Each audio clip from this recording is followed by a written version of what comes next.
Banyaknya seperti mana banyaknya nafas-nafas segala makhluk Allah Ta'ala. Bayangkanlah nafas segala makhluk Allah Ta'ala itu banyaknya. Tak tahulah. Kita tak usah kira segala makhluk. Kita kira kita seorang cukup. Nafas kita, nafas kita, nafas keluar masuk kita ini siang malam dan tuan-tuan 24,000 kali nafas. 24,000 kali nafas keluar masuk. Kita seorang. Satu sekalian makhluk berkali. Sebab apa kita kata 24,000? Kerana Al-Imam Al-Ghazali rahimahullah ta'ala mengatakan bahawa kita 1 jam, tuan-tuan, 1 jam kita bernafas 1000 kali. 1 jam kita bernafas 1000 kali keluar masuk, keluar masuk, keluar masuk. Kalau itu sehari semalam ada 24-nya. Artinya 24,000 kali nafas kita keluar masuk, keluar masuk, keluar masuk, keluar masuk. Itu kita seorang. Ada 2 orang macam mana? Ada 3 orang macam mana? Dalam dunia ni sekalian makhluk Allah yang mereka kata jalan yang menyampaikan kepada Allah Ta'ala itu terlalu banyak sangat. Tapi ada tapi sikit. Dalam banyak-banyak jalan itu tentu ada jalan yang paling dekat. Dan ada jalan yang paling dekat sekali. Jalan banyak, tapi ada jalan yang paling dekat sekali seseorang itu boleh sampai kepada Allah Subhanahu Wa Taala. Jalan apa? Maka kita tengok Tuhan kita ini sebut. Sebelum daripada kita nak sebut perkataan itu, jadi kita kena faham dahulu apa makna jalan. At-tariq disebut jalan. Dan begitu juga tuan-tuan, kita kena tahu apa cara. Bila kita nak berjalan, maka berjalan itu adalah bidayah, ada permulaan dia. Apakah permulaan jalan kita? Begitu juga bila berjalan, maka jalan itu ada nihayah dia, penghujung dia, masuk. Ada orang bagi nihayatul tariq. Jadi ada bidayatul tariq, ada nihayatul tariq. Dan juga tuan-tuan, dalam perjalanan kita itu dia ada bekalan dia. Dia panggil az-zadu fit tariq. Dia panggil bekalan di dalam perjalanan. Apakah bekalan? Kita dalam perjalanan kita nak menuju mencari Allah Subhanahu Wa Taala.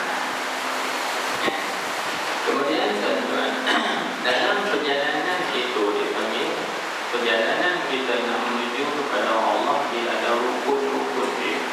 Dipanggil arkanul tariq. Dipanggil rukun-rukun perjalanan menuju kepada Allah Subhanahu Wa Taala. Ada beberapa rukun tariq. Dan begitu juga dalam perjalanan kita nak menuju kepada Allah, dia ada usul tariq. Usul tariq. Ada berapa pula usul tariq. Lepas itu juga tuan-tuan, dalam perjalanan kita nak menuju kepada Allah Subhanahu Wa Taala, dia ada dalilul tariq. Dia panggil penunjuk jalan. Dia ada penunjuk jalan.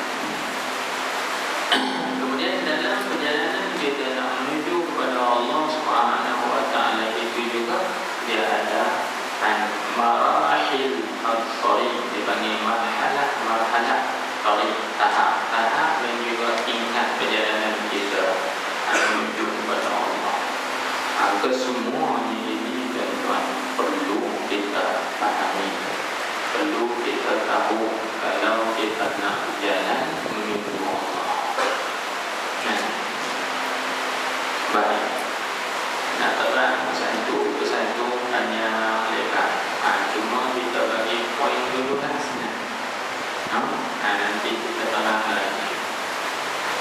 Yang pertama sekali yang kita sebutkan tadi tuan-tuan, bila kita sebut jalan, apa makna jalan? Jalan ini dia ada dua bahagi. Pertama dipanggil jalan hissi, yang kedua jalan ma'nawi. Jalan hissi, jalan ma'nawi.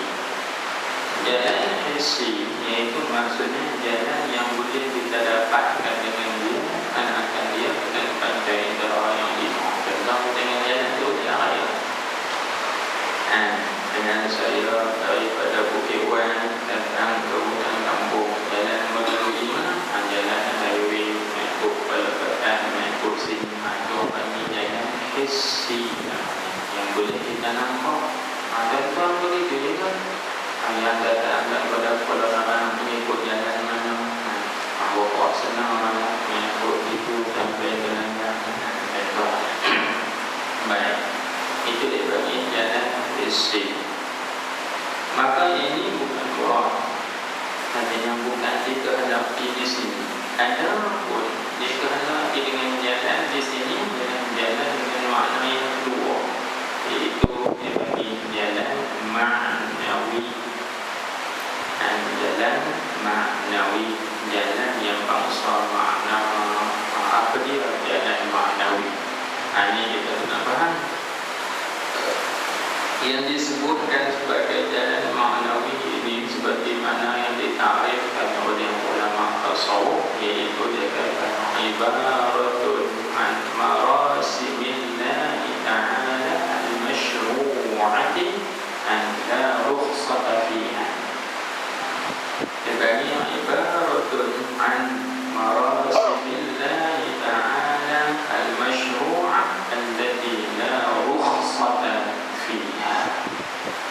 Bahasa kita sebut yang kata jalan maknawi itu, iaitu ibarat daripada peraturan Allah Ta'ala yang disyariatkan, yang tidak ada rukhsah, tidak ada kemudahan padanya. Tadi saya ulang, dipanggil ibarat daripada peraturan Allah yang disyariatkan, yang tidak ada kemudahan di dalamnya, dalam jalan itu. Anak cerita tuan kata jalan nak menuju Allah ni bukan jalan senang, makan kacang goreng. Siapa yang anggap kata jalan nak menuju Allah ni jalan kacang goreng, silakan. Jalan yang tidak ada rukhsah, ulama sebut allati la rukhsata fiha. Jalan yang tidak ada rukhsah, tidak ada kelonggaran, tidak ada kemudahan di dalamnya. Memang jalan nak menuju kepada Allah ni satu jalan yang susah, satu jalan yang rumit. Patung ulama kata as-safar ila Allah awiyus, as-safar ila Allah awiyusun. Safar menuju Allah ini adalah satu perkara yang amat rumit, awiyus, satu perkara yang amat rumit dan amat susah. Kenapa kita kata susah dan rumit? Allah, ujian dia banyak, musuh dia juga banyak. Ujian dalam perjalanan awarid, ini perkara-perkara menghalang dan juga perkara-perkara yang menegak nak sampai kepada Tuhan cukup banyak. Ada mawani, penghalang, ada qawadih, perkara-perkara yang kecil yang boleh merosakkan perjalanan kita banyak. Bukan satu benda yang susah, satu benda yang mahal, bukan satu benda yang senang, tapi benda yang sangat rumit. Baik, itu kita kenal makna, faham makna jalan. Itulah boleh kita sebutkan sebagai jalan ibadat, jalan ta'at dan juga jalan khidmat. Maka jalan ibadat ini tuan-tuan, ibarat macam ni kita nak tolak dari batu daripada bawah bukit sakit naik ke atas bukit Allah perlu kepada keazaman yang kuat, kekuatan yang kuat, kesabaran yang tinggi, himmah dan cita-cita yang tinggi. Allah boleh ada lilah enak. Nanti kalau orang nak panjat naik baca bendera atas gunung, dia kena ada azam kuat, kena ada kesabaran yang tinggi. Demikianlah tuan, nak sampai kepada Allah Taala ini, Allah kena bekalan yang banyak. Baik, itu satu. Yang kedua, kita sebutkan tadi, kita ambil poin saja secara ringkas. Bila kita nak berjalan menuju Allah, maka berjalan itu ada permulaan. Yakni bidayah at-thariq, yakni permulaan menuju kepada Allah Subhanahu wa taala. Bidayah at-thariq, maka permulaan bagi orang yang nak menuju kepada Allah Subhanahu wa taala itu tuan-tuan abadi, iaitu dia kena banyak bertaubat dan juga beristighfar. Itu mula-mula sekali. Mula-mula sekali dia nak jalan menuju kepada Allah, tak dapat dia kena memperbanyakkan bertaubat dan juga beristighfar. Banyak taubat. Banyak bertaubat. Baik, so kita ringkaskan saja poin ini. Kemudian tuan, dalam perjalanan kita nak menuju kepada Allah, kita ada permulaan, iaitu taubat dan istighfar. Ini kerana apa? Kerana taubat dan istighfar ini tuan dipanggil penyuci, bersih. Diri kita kalau tak bersih, kalau tak suci, dia tak berjalan lancar. Lalu tuan-tuan juga kita tengok, bila tuan-tuan nak pergi ke tempat yang jauh, contohnya tuan-tuan ada kereta, nak pergi Johor Bahru, tuan-tuan akan servis tukang minyak hitam dulu, cek bateri, cek tu semua, sebab kita nak jalan jauh. Cuba kita tak tukang minyak hitam, pasal rumput. Itulah dia diumpamakan. Kita nak jalan menuju Allah, dapat kita kena buat pembersihan, penyucian terlebih dahulu, iaitu dengan memperbanyakkan bertaubat dan juga beristighfar, memohon keampunan daripada Allah Subhanahu wa taala. Baik. Selepas pada itu tuan-tuan, dalam perjalanan kita mesti kena ada mesti kena ada bekalan. Mesti kena ada bekalan. Apakah bekalan dalam perjalanan kita? Bekalannya tuan-tuan, ilmu, taqwa, kesabaran. Ilmu, taqwa dan juga kesabaran. Kena ada pengetahuan, kena ada ketakwaan, dan juga kena ada kesabaran yang tinggi, kekuatan cita-cita yang tinggi. Baru kita boleh sampai. Kalau tidak, sekarang jalan. Lepas itu pula tuan-tuan, dalam perjalanan kita nak menuju kepada Allah Subhanahu wa taala, kita kena ada rukun-rukun dia. Ini kita sebut secara ringkas dulu. Nanti ke depan kita terangkan dengan detail, insya-Allah taala. Rukun dia apa? Rukun dia ada 4. Ini arkanut thariq.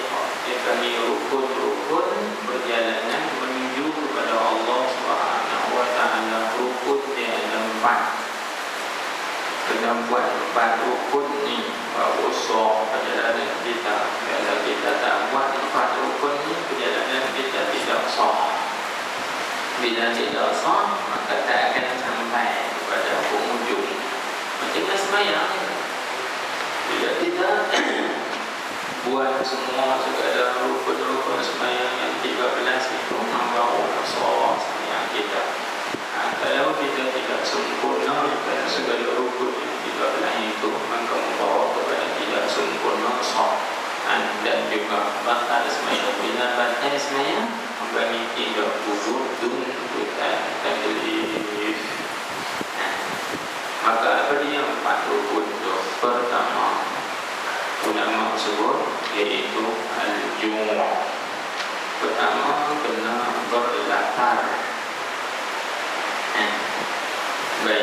Tadi kita terang apa makna belakang.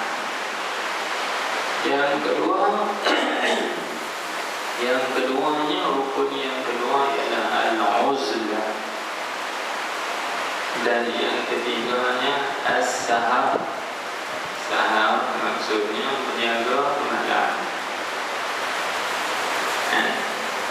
Dan yang keempatnya rukun dalam perjalanan kita nak menuju kepada Allah ini ialah qillatul kalam. Qillatul kalam maksudnya bercakap sikit. Bercakap sikit. Baik, kita ulang secara ringkas. Yang pertamanya, rukun perjalanan kita nak menuju kepada Allah ialah benar belakang. Apa maksud belakang? Artinya kita kena membanyakkan berpuasa. Puasa sunat. Banyak puasa sunat. Ataupun makan yang sedikit. Itu makna belakang. Yang kedua, kena beruzlah. Uzlah itu maksudnya kita kena mengecilkan diri daripada manusia. Dengan makna yang lain, kita tidak berjumpa dengan manusia melainkan dengan dua keadaan. Kita jumpa dengan orang pertama kerana kita nak mengambil ilmu ataupun kita nak menyampaikan ilmu. Yang kedua, kita berjumpa dengan orang kerana islah, kerana kita nak memperbaiki keadaan. Contohnya dengan keadaan satu tempat itu ada persengketaan, ada permusuhan, ada perkelahian. Jadi kita berjumpa dengan orang kerana islah, kerana nak memperbaiki keadaan. Dua ni, lain daripada tu kita kena uzlah, kena mengecilkan diri kerana tidak ada faedah kita bercampur gaul dengan manusia. Melainkan jangankan Allah kuasa benda yang tidak ada faedah, tidak ada manfaat. Maka bercakap omong kosong ni dan menghalangkan perjalanan kita menuju kepada Allah. Tengok tadi halang, tengah syok dan kami cakap tajuk yang best. Walhal masa tu boleh kita bersikir, masa tu kita boleh bersolawat, tapi bersama apa boleh masa. Jadi kita di situ dipanggil terhalang.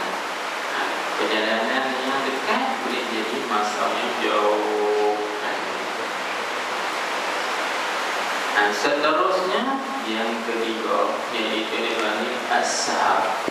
As-sahar ni maksudnya berjaga malam. Maksudnya kena menghidupkan malam-malam itu dengan berbagai-bagai amal ibadat. Ini rukun. Dan yang keempatnya iaitu qillatul kalam. Maksudnya sedikit bercakap. Apa maksud sedikit bercakap? Artinya bercakap benda-benda yang memberi faedah pada agama sahaja. Kalau benda itu tidak ada manfaat dan juga tidak ada faedah, maka dia tidak bercakap. Cuba kita tengok di zaman dahulu ada seorang perempuan dipanggil al-mar'ah al-mukallimah bil-Quran. Maksudnya seorang wanita, seorang perempuan yang bercakap dengan Al-Quran. Semua orang tanya dia jawab ayat Quran. Orang tanya dia jawab ayat Quran. Semua dia jawab ayat Quran. Pasal dia kata aku tak mau cakap dengan Quran, tak apa-apa. Nanti insya-Allah kita ceritakan. Tetapi dalam empat rukun ni berlapar beruzlah,